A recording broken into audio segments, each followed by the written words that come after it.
নমস্কার সবাইকে। আমি দেবশ্রী। আশা করি আপনারা সবাই ভালো আছেন। অনেকদিন পর আবার এলাম একটু ছোট্ট ব্লগ নিয়ে। আজ কুচবিহারে গেছিলাম গাড়ির সার্ভিসিং এর জন্য। ওইখানে অনেক সময় লাগছিল, তাই একটু ঘুরে এলাম রাজবাড়ির থেকে। আলিপুর থেকে রাজবাড়িটা অনেক কাছে হলেও বাইরের থেকে ঘুরে এসেছি, কোনোদিনও ভিতরে যাওয়া হয়নি। আজ গেছিলাম দুজনে। এখানে আসলে পলিউশন পায় না যে। এত সুন্দর লেগেছে, তবে ভিতরে ক্যামেরা অ্যালাউ নেই, কোনো ফটো, তাই ভিতরেরটা তুলতে পারলাম না।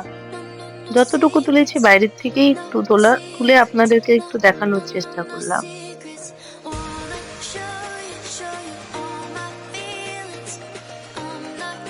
তবে ভিতরে কিন্তু দেখার মতন অনেক জিনিস আছে। এটা হলো রাজবাড়ির পিছন দিকটা।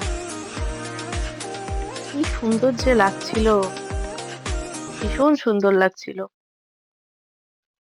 এবার ফেরার পালা। শুনছো, তুমিও প্রথম এলে না? ফার্স্ট টাইম, তাও আবার তোমার সাথে। আমি কল্পনা করতে পারছি না বা মুখে ভাষায় প্রকাশ করতে পারছি না। অসাধারণ এক্সপিরিয়েন্স, এত পুরনো জিনিস দেখা।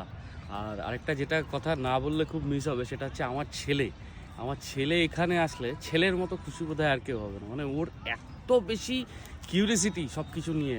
ওখানে সেই রাজাদের বন্দুক, আগেকার দিনে বন্দুক, তলোয়ার, কত কিছু, কত মূর্তি, কত রকম কিছু রাখা। অসাধারণ, আমারই খুব ভালো লেগেছে।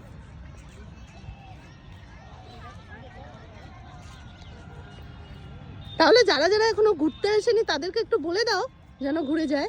অবশ্যই আসবেন, আর না দেখলে মিস করবেন। রাজবাড়িতে 5টার পরে আর কাউকে ঢুকতে দেয় না, তাই আমরাও বেরিয়ে যাচ্ছিলাম। আমরা যখন বেরিয়ে যাচ্ছি, সূর্য তখন ডুবছিল, এত সুন্দর লাগছিল।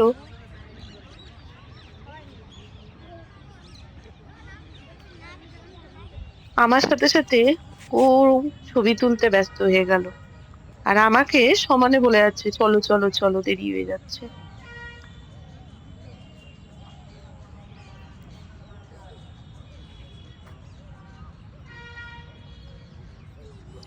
আজকের ব্লগটা কেমন লাগলো চলো। অবশ্যই জানাবেন। টাটা।